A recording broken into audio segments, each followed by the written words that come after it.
వార్తావాణికి స్వాగతం. ఈ కథనాన్ని మీకు అందిస్తున్నది మణిశర్మ. జగన్ వ్యవహార శైలిపై అనకాపల్లి ఎంపీ సీఎం రమేష్ విరుచుకుపడ్డారు. చింత తెచ్చినా పులుపు చావలేదని ఎద్దేవా చేశారు.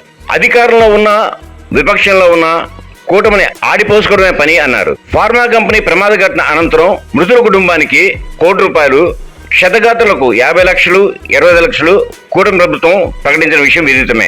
సాక్షాత్తు ముఖ్యమంత్రి మొదలుకొని హోమ్ మినిస్టర్ అనిత, పార్లమెంట్ సభ్యులు సీఎం రమేష్, శాసనసభ్యులు సుందరపు విజయ్ కుమార్, పంచకల రమేష్ బాబు, అనకాపల్లి జిల్లా కలెక్టర్ విజయ్, ఎస్పీ దీపిక, ఇతర అధికారులు, స్థానిక కూటమి నేతలు క్షణక్షణం సహాయక చర్యలు అందిస్తూ పర్యవేక్షిస్తూనే ఉన్నారు.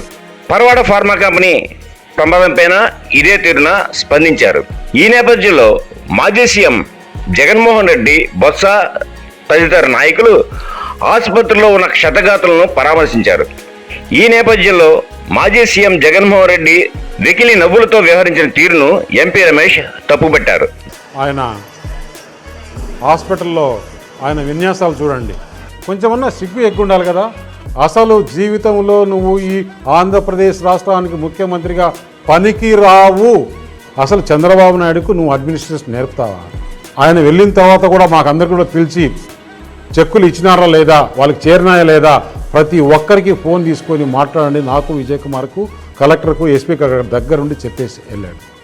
విమర్శించాలన్నా కూడా కరెక్ట్గా తెలియాలా. అంటే నిన్న రాత్రి చెక్కులు ఇస్తే నువ్వు చెక్కు లేకుంటే నేను వచ్చి ధర్నా చేస్తాను, అప్పుడు భయపడి ఎవరా నిన్ను భయపడేది? చంద్రబాబు నాయుడు కాబట్టి ఓపిక్గా లా అండ్ ఆర్డర్ కరెక్ట్గా ఉండాలి, నేను ఒప్పుకోనని చెప్పినారు కాబట్టి ఈరోజు నువ్వు తిరుగుతున్నావు. లేదంటే నేను ఇక్కడ ఉన్నా ఎంపీగా, నీ గురించి మొత్తం తెలిసినవాడిని నేను, నువ్వు చిన్నప్పటి నుంచి నాకు తెలిసినవాడిని. అనకాపల్లికి వచ్చి అబద్ధాలు మాట్లాడతావా?